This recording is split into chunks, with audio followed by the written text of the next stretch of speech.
Hello guys, welcome to my YouTube channel DS science classes. So next class में हम कहाँ तक पढ़ चुके थे? जैसा कि आपको याद है कि नेक्स्ट क्लास में हम पढ़ चुके थे हिस्टोलॉजी ऑफ एलिमेंट्री कैनाल। ठीक है, उसमें हमने क्या देखा था कि एलिमेंट्री कैनाल की हिस्टोलॉजी होती कैसी है। ठीक है, उसमें कितनी लेयर प्रेजेंट थी ये भी हमने देख लिया था। उन लेयर के फंक्शंस क्या थे ये देखे थे। वो फंक्शंस कैसे हो रहे थे ये भी सारी चीज़ हमने देख ली थी। आई होप कि आपको ये सब याद होगा।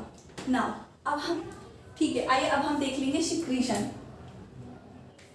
ठीक है, अब क्या आपने जैसा स्टमक देखा है क्या वो वैसा ही होता है? एकदम प्लेन सा, मोटा सा, चिकना चिकना सा।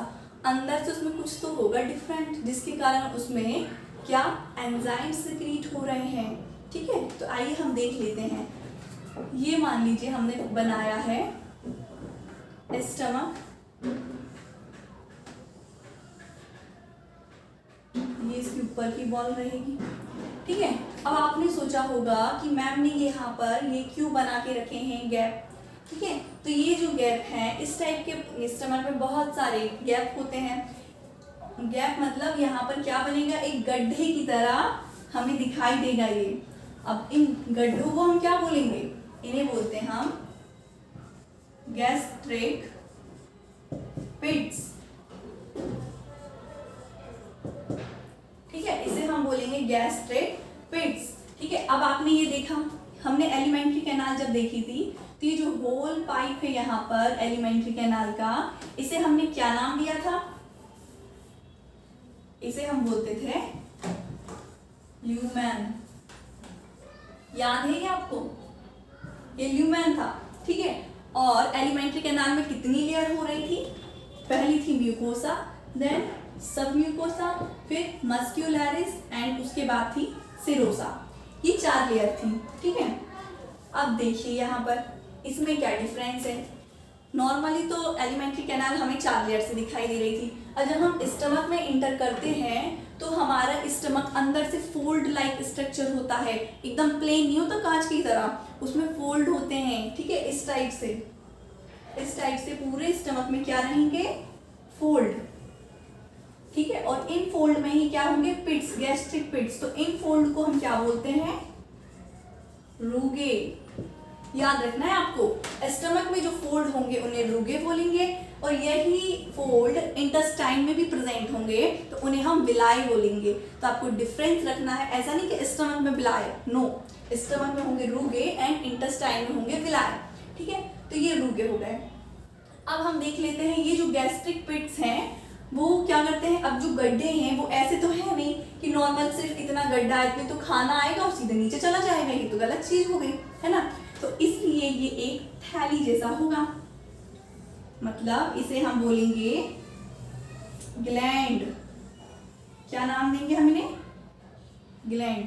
अब ये गड्ढे क्यों थे जिन्हें हम गैस्ट्रिक पिट्स बोल रहे थे? वो इसलिए थे क्योंकि ये ओपन हो रहे थे गैस्ट्रिक ग्लैंड्स में। ठीक है, तो जो ये ग्लैंड थे इनको हम कौन सा ग्लैंड बोल रहे हैं? Gastric glands. ये चीज समझ में आई? ये गैस्ट्रिक पिट्स, ये गैस्ट्रिक ग्लैंड्स। अभी हमने कुछ भी नहीं देखा है सिक्रीशन में। ठीक है, सिर्फ हमने स्टमक बनाया है, उसमें जो फूल टाइप स्ट्रक्चर था इसे हमने नाम रूगे दिया है, एंड यहाँ पर ये जो गड्ढे गड्ढे दिखाई दे रहे हैं इन्हें हमने गैस्ट्रिक पिट्स नाम दिया है, और जो ये स्ट्रक्चर बना रहे हैं इन्हें गैस्ट्रिक ग्लैंड्स नाम दिए हैं। ठीक है, तो ठीक है, इतनी बात करी है। अब आपको ध्यान से समझना है क्योंकि यहाँ पर होंगे कुछ सेल्स प्रेजेंट जो करेंगे सिक्रीशन। ठीक है, तो इसलिए ध्यान से देखना है। अब ये ग्लैंड जो बनाए हैं आपको पता है ग्लैंड क्या करते हैं? सिक्रीशन करते हैं ना, तो यहाँ पर भी सिक्रीशन होगा स्टमक में, इसी के थ्रू सिक्रीशन होगा। तो आइए, यहाँ पर कुछ सेल्स रहेंगी जिनके कारण सिक्रीशन होगा। कुछ सेल गैस्ट्रिक ग्लैंड्स में पिट्स के पास यहाँ पर पड़ी हुई होती हैं। ये कहाँ पर पड़ी है? नेक पर। कहाँ पर? ये नेक पर। तो इनको हम क्या बोलेंगे? इनको हम नाम देंगे, जो नेक पर पड़ी हुई है सेल, इन्हें हम देंगे म्यूकस, म्यूकस नेक सेल, नेक सेल। ठीक है, अब इन्हें म्यूकस नेक सेल क्यों बोला जा रहा है? जो गैस्ट्रिक ग्लैंड्स के नेक पर पड़ी हुई सेल हैं उन्हें हम म्यूकस नेक सेल क्यों बोल रहे हैं? म्यूकस का मतलब क्या होता है? म्यूकस जो पूरी एलिमेंट्री कैनाल में होता है ताकि फूड इजीली जा सके, ट्रांसफर हो सके, ठीक है। इसलिए म्यूकस नेक सेल का क्या काम है? ये स्टमक में क्या करेंगी? म्यूकस का सिक्रीशन करेंगी। क्या करेंगी? सिक्रीशन ऑफ म्यूकस, ठीक है। अब ये म्यूकस का जब सिक्रीशन करेंगी तो स्टमक में क्या रहेगा? ये एक लेयर रहेगी, किसकी? म्यूकस की। म्यूकस की लेयर रहेगी तभी तो हमारी स्टमक की बॉल प्रोटेक्ट रहेगी, अदरवाइज ये जल जाएगी। कैसे जल जाएगी? क्योंकि जो गैस्ट्रिक ग्लैंड्स है उसमें एक टाइप का सेल नहीं है कि म्यूकस नेक सेल है ओनली, इसमें ढेर सारे सेल हैं। वो सेल खतरनाक से एंजाइम सिक्रीट करते हैं। आपने सुना होगा स्टमक में HCl होता है और भी बहुत सारे एंजाइम्स होते हैं। तो जो HCl होता है वो कितना खतरनाक होता है, अगर वो हमारे हाथ पे गिर जाए तो वो जला देता है, ठीक है। तो यहाँ पर जब नेक्स्ट ग्लैंड में ऐसे सेल्स होंगे जो HCl को सिक्रीट कर रहे होंगे, तो जब HCl यहाँ से सिक्रीट होगा और म्यूकस यहाँ पे एब्सेंट होगा तो क्या होगा? इस कंडीशन में हमारी स्टमक की बॉल जल जाएगी। उसके जल जाने से क्या होगा? हमें अल्सर बन जाएंगे। ये चीज समझ में आई? इसलिए म्यूकस नेक सेल का प्रेजेंट होना बहुत ज़्यादा इंपॉर्टेंट है और ये म्यूकस को सिक्रीट करेगा ताकि म्यूकस की लेयर स्टमक में प्रेजेंट रहे। देन अब यहाँ पर कुछ सेल इस टाइप से प्रेजेंट होंगे, बड़े बड़े से। मैंने पूरा ब्लैक बना दिया ताकि आपको दिखे, ठीक है। इस टाइप से जो प्रेजेंट हैं ये थोड़े खतरनाक से सेल रहेंगे, ठीक है। अब ये खतरनाक से सेल क्या करेंगे? इनका ये एक या दो नहीं होते, ये रैंडमली कहीं भी बहुत सारे पड़े हुए होते हैं ग्लैंड्स में। इनको हम नाम देंगे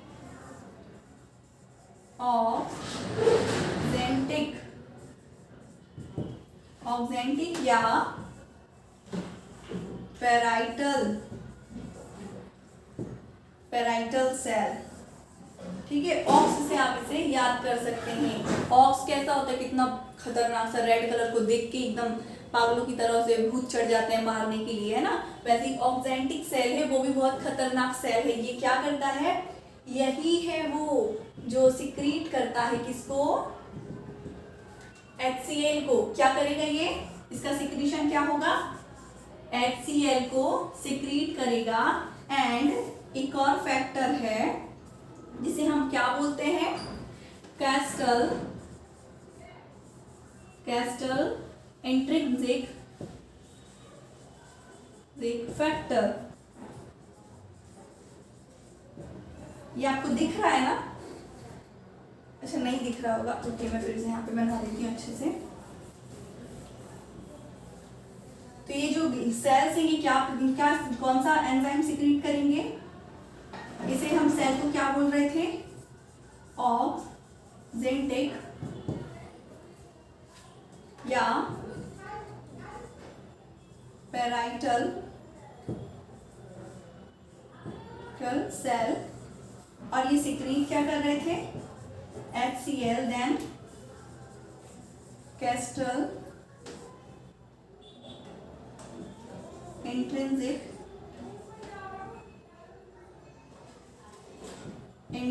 फैक्टर, ठीक है। तो ये ऑक्जेंटिक सेल है जिसे हम पेराइटल सेल भी बोल सकते हैं या बोलते हैं। ये बड़ा खतरनाक होती है ये सेल, ठीक है। ये कौन सा एसिड रिलीज करती है? HCl and castle intrinsic factor, ठीक है। HCl तो आपने सुना है कि HCl, ठीक है, एसिड होता है, ये हमारे फूड को केमिकली तोड़ता है, ठीक है। लेकिन ये कैस्टल इंट्रिंसिक फैक्टर क्या है? ठीक है, तो अभी हम इसके बारे में भी देखेंगे, ठीक है। अब ये सेल तो होती है जैसे ऑक्जेंटिक सेल बोलते हैं, और जो नेक पर पड़ी रहती हैं उन्हें म्यूकस नेक सेल बोलते हैं, जो म्यूकस को सिक्रीट करती हैं। इसके बाद भी यहाँ पर एक अजीब सी सेल पड़ी हुई होती हैं। ये सेल क्या करती हैं? पहले तो हम इनका नाम देख लेंगे कि इन सेल्स का नाम आखिर है क्या। मैंने एक ही कलर से बना दिया, आपको डाउट समझ में नहीं आएगी, लेकिन फिर भी ठीक है। तो ये जो सेल हैं इन्हें हम बोलते हैं चीफ सेल। Chief cell. अच्छा, चीफ मतलब क्या होता है? चीफ मतलब जो मुख्य हो, इंपॉर्टेंट हो, जैसे चीफ मिनिस्टर जो सबसे ज्यादा इंपॉर्टेंट होते हैं। सेम चीफ सेल जो होती है पूरी सेल्स में सबसे ज्यादा इंपॉर्टेंट होती है। सारे एंजाइमेटिक सिक्रीशन किसके कारण होते हैं? चीफ सेल के कारण। तो आपको याद रखना है, चीफ सेल क्या करेगी? एंजाइमेटिक सिक्रीशन करेगी। और ऑक्जेंटिक सेल क्या करेंगे? HCl को एंड कैस्टल इंजेक्टिक फैक्टर को, म्यूकस नेक सेल म्यूकस को सिक्रीट करेंगे। ये करेंगे एंजाइमेटिक सिक्रीशन। ठीक है, तो ये चीज आपको समझ में आई। अभी हमने क्या देखा? घबराना बिल्कुल भी नहीं है। नॉर्मल हमने सबसे पहले स्टमक का बेसिक स्ट्रक्चर देख लिया। स्टमक के स्ट्रक्चर में क्या क्या होते हैं ये चीज देख ली। ठीक है, उसमें रूगे भी हमें दिखाई दिए थे, फोल्ड लाइक स्ट्रक्चर। ठीक है, पूरा स्ट्रक्चर में हमने उसके नाम याद कर लिए थे, क्या क्या थे ये अभी हम बात कर चुके हैं। देन स्टमक पे हमने अब क्या पढ़ा है? सिक्रीशन। सिक्रीशन कैसे होता है, इसमें क्या क्या? ल्यूमेन तो होता है, और जो फोल्ड लाइक स्ट्रक्चर था उसे हमने रूगे नाम दिया। ठीक है, अब इसमें गड्ढे जो होते हैं हमने क्या नाम दिया? गैस्ट्रिक पिट्स। गैस्ट्रिक पिट्स कहाँ पर खुलते हैं? गैस्ट्रिक ग्लैंड्स में। गैस्ट्रिक ग्लैंड्स में 3 टाइप के सेल्स हमें दिखाई दिए अभी तक, है ना? कौन कौन से? जो गैस्ट्रिक ग्लैंड की नेक पर पड़े हुए होते हैं उन्हें हम क्या बोला है? म्यूकस नेक सेल। ये क्या करते हैं? रिलीज ऑफ म्यूकस, म्यूकस को रिलीज करते हैं। देन उसके बाद गैस्ट्रिक ग्लैंड्स में दूसरा सेल पड़ा रहता है ऑक्जेंटिक सेल या पैराइटल सेल। इसे हम ऑक्स से याद कर सकते हैं। ऑक्जेंटिक सेल आखिर क्या करता है? ये HCl को सिक्रीट करता है एंड कैस्टल इंजेक्टिक फैक्टर को भी रिलीज करता है। नाउ फिर उसके बाद हमने कौन सी सेल देखी? Chief cell. चीफ सेल जो सबसे इंपॉर्टेंट सेल है, जो सारे एंजाइमेटिक सिक्रीशन को करेगी। ये आपको क्लियर हुआ? ठीक है, अब हम देख लेते हैं ये एंजाइमेटिक सिक्रीशन जो चीफ सेल है वो कौन कौन से एंजाइम्स को सिक्रीट कर रही है। HCl कर क्या रहा है? म्यूकस का, म्यूकस नेक सेल तो समझ में आ गया कि म्यूकस को रिलीज कर रहा है। ठीक है, तो ये तो हमारे समझ में आ गया। चलो, म्यूकस का सिक्रीशन बहुत ज्यादा जरूरी है पूरे स्टमक नहीं, पूरी एलिमेंट्री कैनाल में। तो ये सेल हर कहीं प्रेजेंट होंगी। हर कहीं का मतलब पूरी एलिमेंट्री कैनाल में, क्योंकि हमारी पूरी एलिमेंट्री कैनाल में डाइजेस्टिव ट्रैक्ट में म्यूकस प्रेजेंट होता है। तो ये सेल म्यूकस को सिक्रीट करेंगी। और अब हमें पढ़ना है चीफ सेल का, कि चीफ सेल कौन से एंजाइम्स को सिक्रीट कर रही हैं। देन ऑक्जेंटिक पैराइटल सेल जो HCl को सिक्रीट कर रही है, वो क्यों कर रही है? HCl के सिक्रीशन से आखिर हो क्या रहा है? तो आइए हम देखते हैं। ठीक है, आई होप कि आपको इतना बहुत अच्छे से समझ आया होगा।